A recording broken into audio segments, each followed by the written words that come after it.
Hey everybody, it's Alan again. Just wanted to let you know that we're going to be continuing on with what we just learned in all of chapter 3, quite a long one, with differentiating in a multitude of ways. So because we've kind of exhausted the derivative and all the different ways that we can work with it, well, now we're going to learn how to apply it. And so that's what all of chapter 4 is about, is applications of derivatives. And it's another long one. We got some early on applications, and then we will morph into some others that we will see intricate parts of the derivative and how we can utilize those as well. So buckle in. This is going to be a bumpy ride if you don't know your derivatives and all the rules of differentiation. But hopefully, as we do more of them and apply it now for a different purpose, you will continue to master those at a deeper level. So 4.1 is titled Related Rates. Of course, remember from the very beginning when we introduced the derivative, it was a rate of change. In particular, the instantaneous rate of change, our slope at a specific point.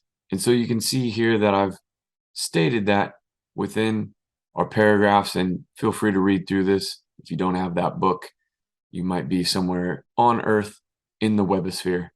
Feel free to pause it, read it, but otherwise, you guys can do that on your own.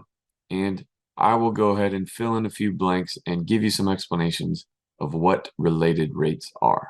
So the first thing we're going to look at is what it means to have a related rate. And that is basically when we have two different entities changing with respect to some other thing or variable, what we are going to call time most of the time, for lack of a better term.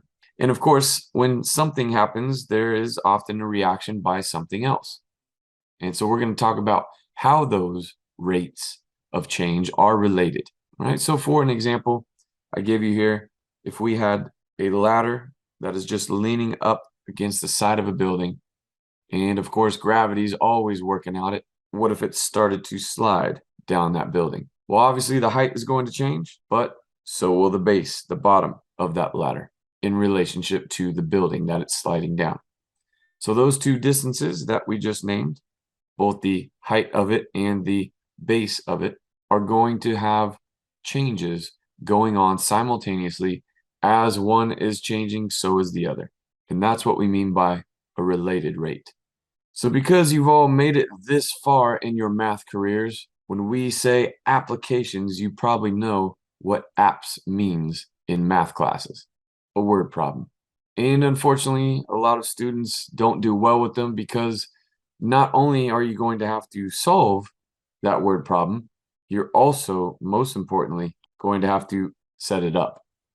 And that's the most challenging part, is taking that short paragraph, all of those words, and trying to figure out what they want to know.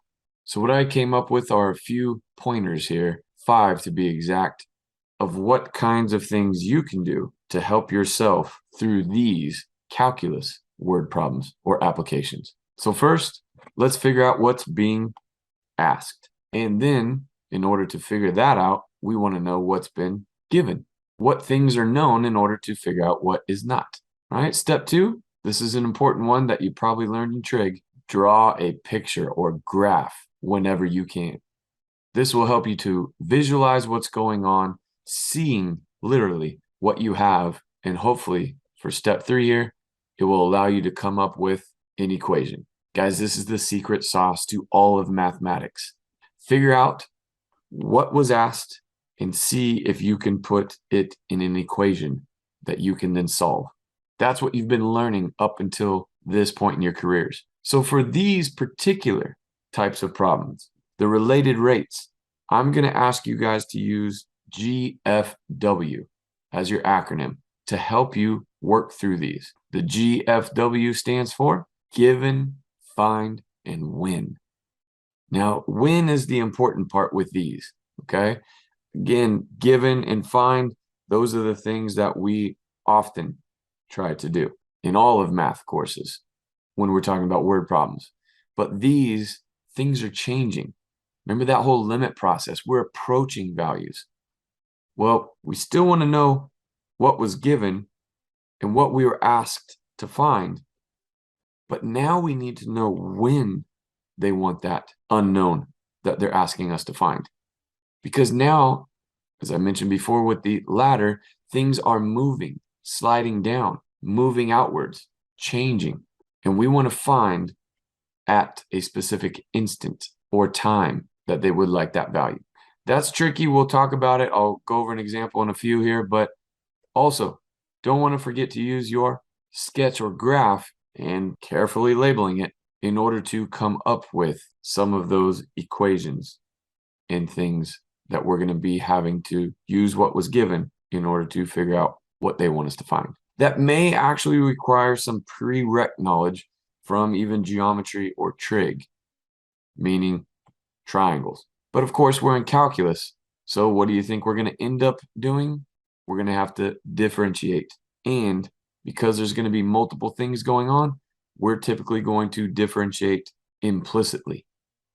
For all the variables that we choose to use, whether it's in a triangle or what have you, and we're oftentimes going to do it with respect to the letter t, which therefore means we will be taking or differentiating with respect to t, meaning d, whatever our equation is, dt. So dy dt, if you will, dx dt, dz dt, whatever it might be that we're working with, which means we really got to focus and not forget about the chain rule. That is something that we will have to use because oftentimes we do not have an equation with t in it. And since we're taking it with respect to t, we are going to have to do it implicitly, oftentimes using a chain rule. I know it seems complicated already.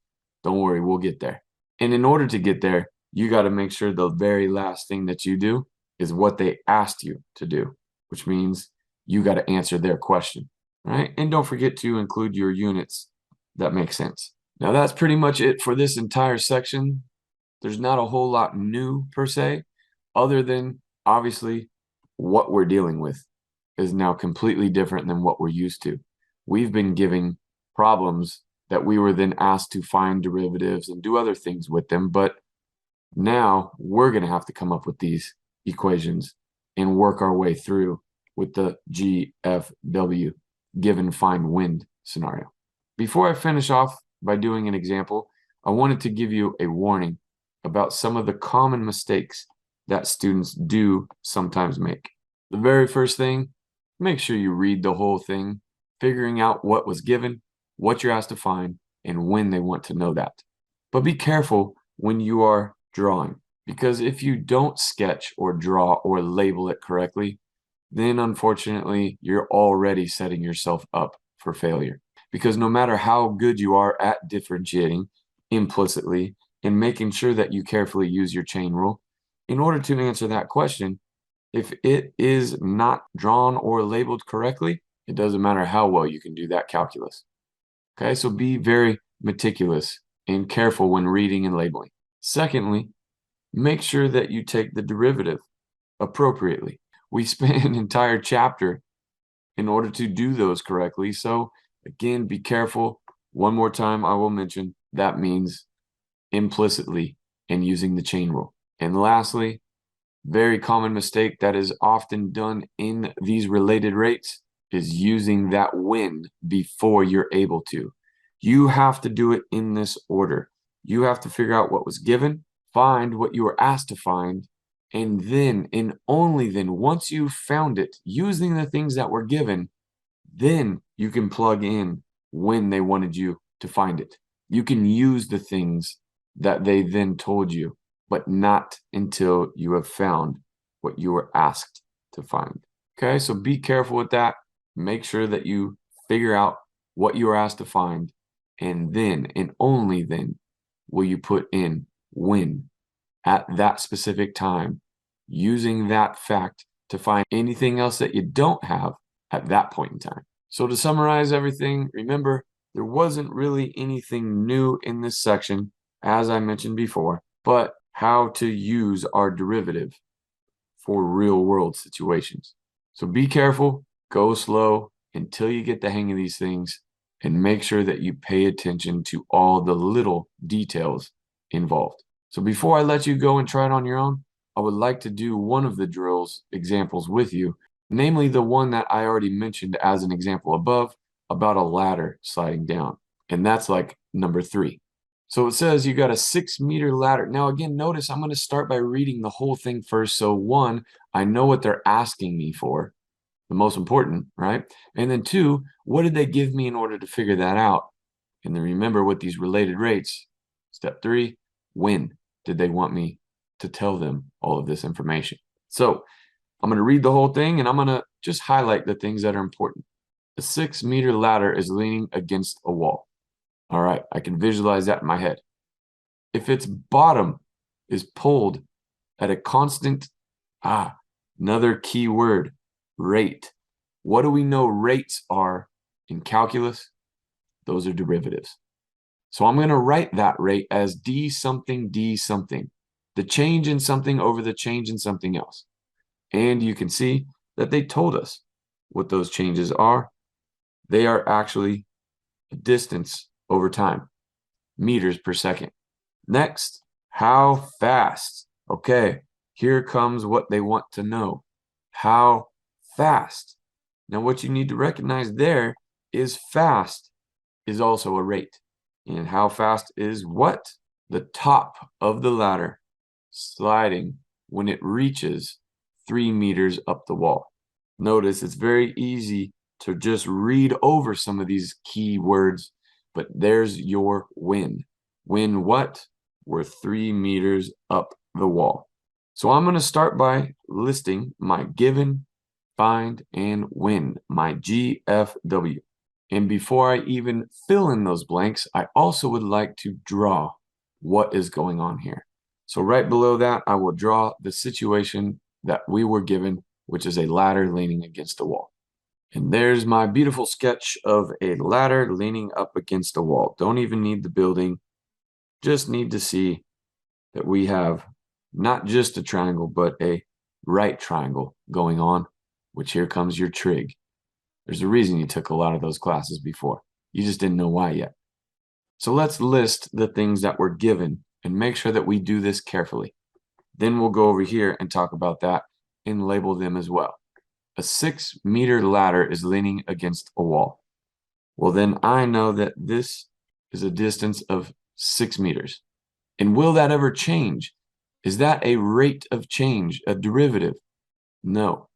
So I can literally just write that as 6 meters.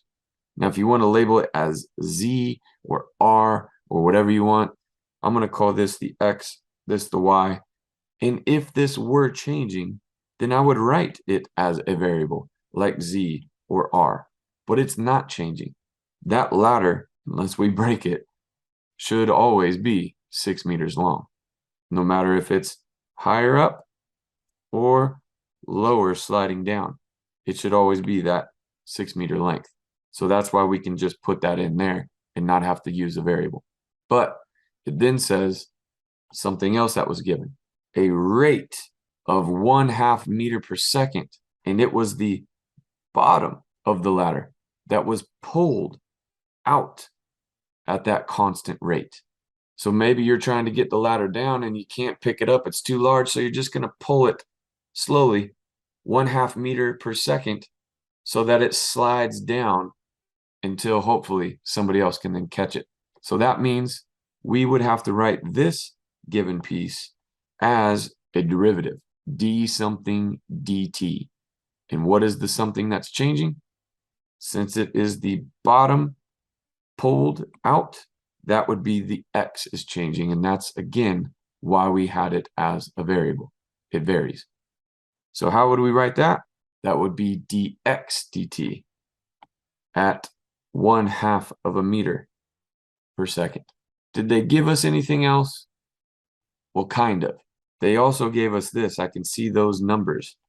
And so we've put those things in place where we were able to see them either in our GFW or our graph.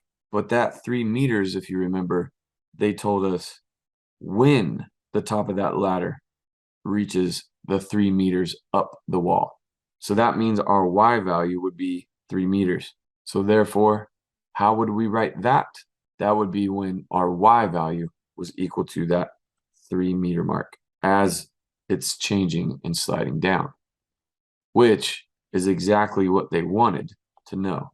How fast, at what rate, again, a derivative, would that top of that ladder, meaning the y axis or variable that we used, they want to know at what rate was that sliding. And of course, we know that that is downwards in a negative direction, which means, keep in mind, we should probably get a negative value, shouldn't we? What are we going to put for that?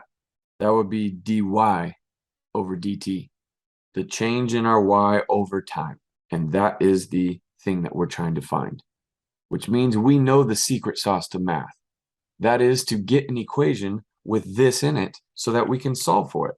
And of course, we're going to use all the other things that they both gave us and told us when they wanted to find that thing.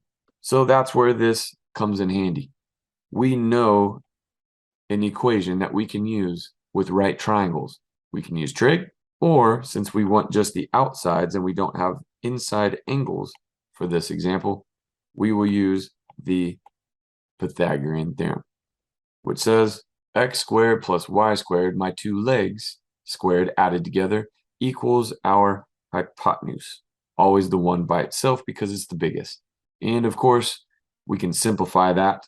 And then what we need was not just x and y in this equation. That's not what we were trying to find. It was actually dy dt, which means we need to take this whole equation, which we can do whatever we want to it. You want to double both sides, you want to multiply by 1/2, we can do whatever we want, but we want dy dt, which means we are going to take the derivative of this whole equation, both sides, with respect to time. Now, I know I don't have to write it on both sides, but one thing I want to make sure that you are aware of is students oftentimes will just leave that as 36 because they're really focused on the variables, which you obviously should be. But don't forget, if you're going to do something to keep it equal in an equation, you got to do it to everything, all parts. And remember, I warned you, because we're taking it with respect to t, this is going to be a power chain. Let's take a look of what this would come out looking like. If we did the power rule first, which is whatever's inside, we got something to the power, we bring that power down and then subtract 1. So we'd have 2, whatever's inside there is x to the first. But then remember, we haven't taken the derivative of the inside yet. And that inside function, if it were the normal, we would just say the derivative of x squared is 2x. And that's because if we thought about taking the derivative of this with respect to x, we know that we would get the power rule.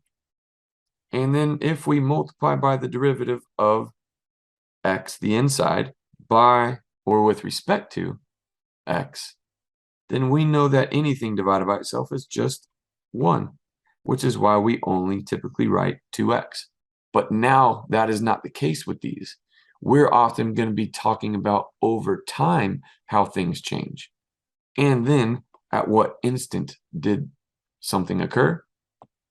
Well, for this, that means we have dx dt and a dy dt. And I highly recommend you do not put y prime or x prime, because notice that looks a lot like these, doesn't it? And you want to make sure that you don't lose the thing that you're trying to find anyways. So we're just going to do a little bit of cleaning up, which since this is 2 times that, and this is plus 2 times that, I can go ahead and divide everything by 2 and just get rid of my 2's, make it half as big. So now we have this equation. And remember, we are trying to find dy dt. Well, here it is. So guess what we're going to have to do in order to solve for that? Just like we always have since Algebra 1, you got an equation with the unknown, you isolate it. You get it by itself. And since it's being added by this stuff, I'll go ahead and move that stuff over and make me happy. And the last step for us would be to get that dy dt that we're trying to find we'd have to undo the multiplying by dividing both sides by y. And not until you get your dy dt or whatever you're trying to find by itself, not until then. Don't do it before. It's one of the mistakes I told you often students will make. If you would have put the 3 into this early on, you're like, well, that's where I want it to be. But remember, if you take the derivative of that, you wouldn't even have this. You wouldn't even have what you're trying to find. Because this whole thing, if you would just add a 3 in there, that whole thing would have went to 0. And these would have been the only unknowns or variables. So again, do not, there's a reason I have it as G first, then F, then W. Do this last in order to find that. Here's the problem. In order to find dy dt, I need to know 3 things. The y, the dx over dt, and the x. And of those things, those 3 parts, which do we know? We got dx dt, and we also know our y value. So how, my friends, are we going to, did we do all of that for nothing? No, you're okay. Don't freak out. We still need to find that x though. And remember the secret sauce to all of math, even if it's a problem within our problem. In order to find this x, we would need to set up an equation with it. And we already did. But we did all of that to find dy dt. Well, now, because we have found it, we can use our when, which means we can put in the 3 meters there and use our Pythagorean theorem one more time to find our x. So again, be careful. Very easy to make mistakes knowing when to do what. And hopefully the GFW will help you to stay on track. So going off to the side, and now, and only now, using the fact that I know that my y is equal to 3 meters, I would have my a squared plus b squared equals the c squared. And now I got my one equation with one unknown that I want to solve for. So squaring that and that, I will now subtract and get x squared equals 27. And of course, now I can solve for my x by taking the square root of both sides. Don't forget, technically you should be putting plus or minus, but because we are talking about a side length, no negative needed. And of course, we know that we can break this down as a 9 times 3. So our x is just 3 root 3. Now we have all the pieces in order to plug in and solve for the dy dt. Doing that gives us the x, which remember was negative x. We will put in the 3 root 3. The dx dt they gave us in a roundabout way at the beginning via words. And then the y they told us as well in words would be 3. And because we can take and divide, the 3 and the 3 would cancel. And that would give us, don't lose your negative, root 3 over 2. And remember to include your units. If we included our units in all of these, remember the y was the meters, but so was the x. So those would just cancel out. So we would just have our meters per second for that as well, which makes sense because this also is a rate. So nothing easy about these. Where can you go wrong? So it pays to be nice, neat, and organized. And again, pay attention to those details. Read it carefully. Figure out what was given, what you were asked to find, and when. Set up an equation with the thing that you wanted to know in it. Take the derivative with respect, typically t, being careful to do both implicit differentiation and chain rules. Isolate the thing that you were asked to find, and then and only then plug in the things that you were either given or told when. And if, unfortunately, they don't give you everything, use those facts now and only now to find any other missing pieces. Keep at it. This is one of the tougher sections in all of the class. So hopefully you guys were able to follow along with that. And now you can attempt all the remaining examples on your own. Take care, everyone. Until the next time, Alan signing off.